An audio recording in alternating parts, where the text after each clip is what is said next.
It had been a couple of months since Oliver and Bear were purchased by the Northwestern Railway.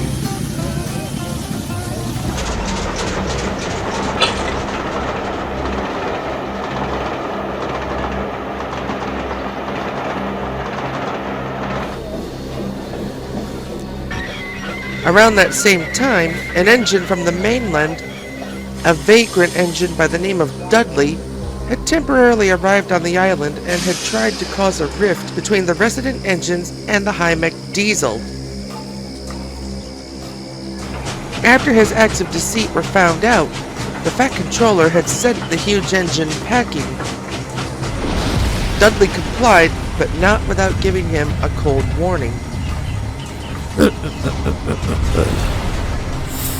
Perhaps this railway isn't any different after all. You call this deceit, my dear sir? It is survival. The only thing that matters in this age of scrap. Well, you've won the battle, but not the war. I'll take my leave at your request, but you will remember me, he had told the Fat Controller before taking his leave. Pleasant journeys, Mr. Dudley. When Dudley returned to the mainland, the greeting he got was one that would have sent chills through even the worst of engines.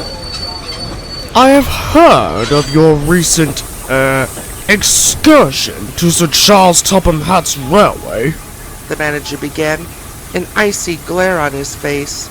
If I recall correctly, you weren't even the engine originally rostered to take that goods train to Sodor to begin with. I'd given the job to 199, only to find out he'd, coincidentally, derailed in the same yard you were in. You have no evidence that proves I'd done anything to that oversized tin can, sir. Dudley huffed, rolling his eyes. Quite the contrary, Dudley, the manager replied. I was told how you had your driver sabotage the points that led to 199 derailing himself from one of the shunters. It seems that even then, you were willing to do whatever it took to ensure your survival at the cost of our operations. I'm still a useful engine, sir! I don't see the need of replacing myself and my fellow steam engines with those oversized petrol cans! Times are changing, I'm afraid. We cannot afford to keep up the maintenance of you and the other steam engines as well as the care needed to keep the diesels running. Starting today, you are to be withdrawn from service and scrapped when there's an opening at Barry Island.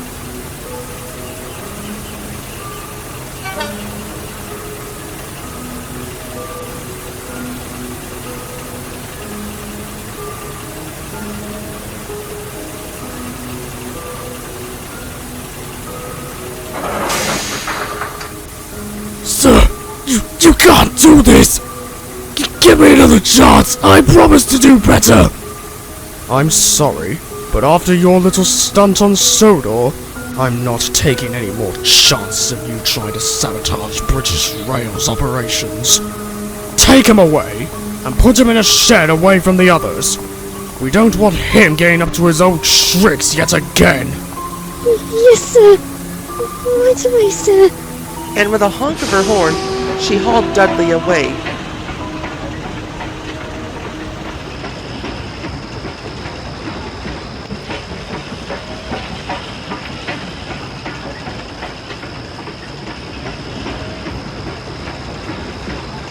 Night had just fallen as the shunter reversed him into an old double-tracked shed and left to resume her late-night work.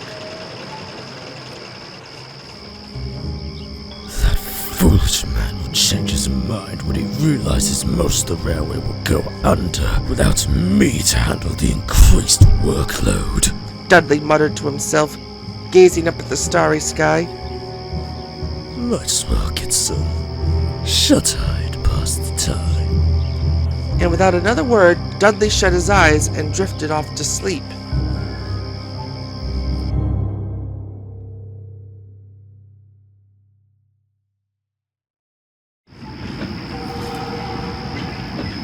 Three years had passed since Dudley had been withdrawn. During that whole time, no one came to see him. His already shabby coat of paint now began to develop severe rust patches.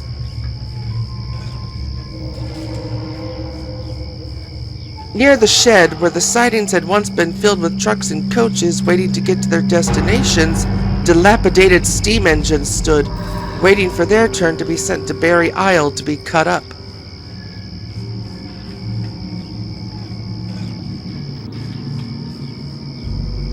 Dudley looked around at the morbid sight, his eyes widening in sheer, genuine horror.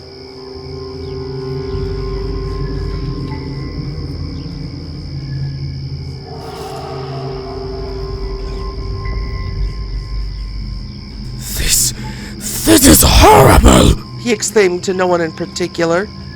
They cannot do this to me and my brethren! Quiet, you! Came a voice. Who said that?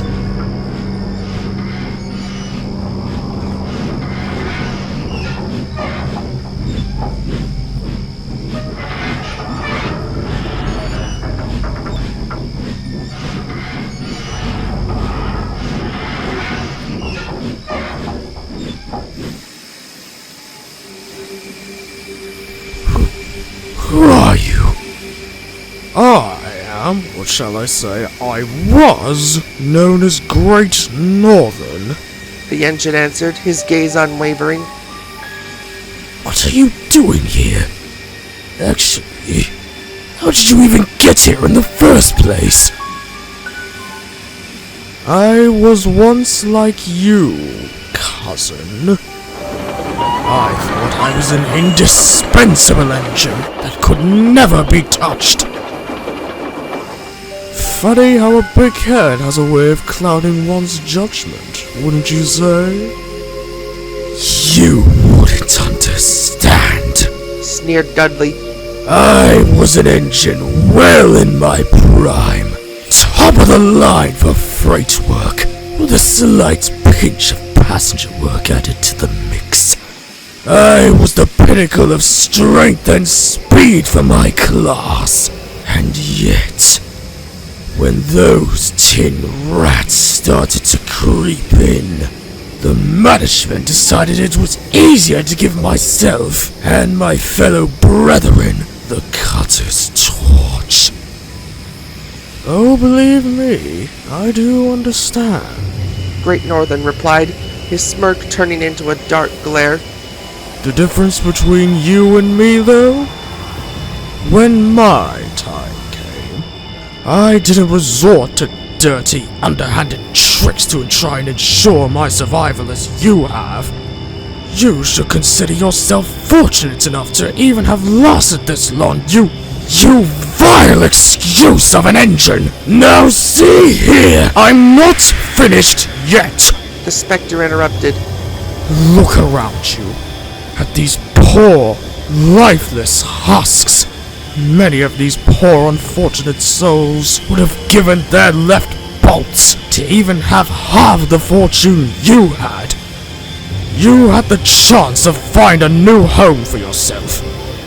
But you resorted to your old ways and threw that chance out the window.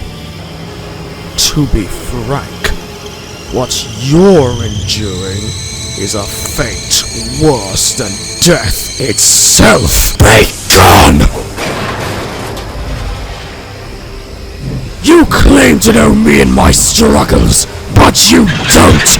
You know nothing! You'll see.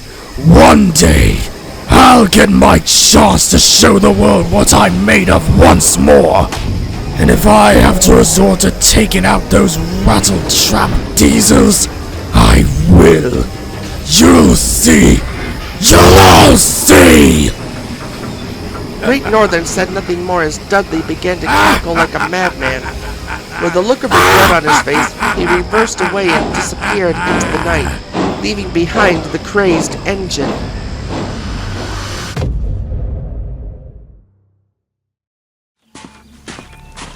Eventually, the time had come for Dudley to be scrapped. When the workers found him, it had looked like he had merely fallen asleep. But after their inspection, he never awoke. Ironically, Barry Isle had become so full of withdrawn engines, there wasn't even room for him to be cut up there.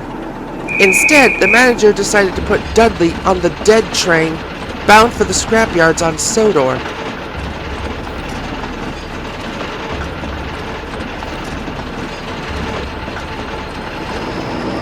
Upon arrival, the twin diesels that resided there, Ari and Bert, were getting help from the island's other shunter, simply known as Diesel. The 08 had concocted a scheme to get a fright out of the twins, but I mustn't say more, or else I shall spoil the next story, as well as disturb this engine's sleep.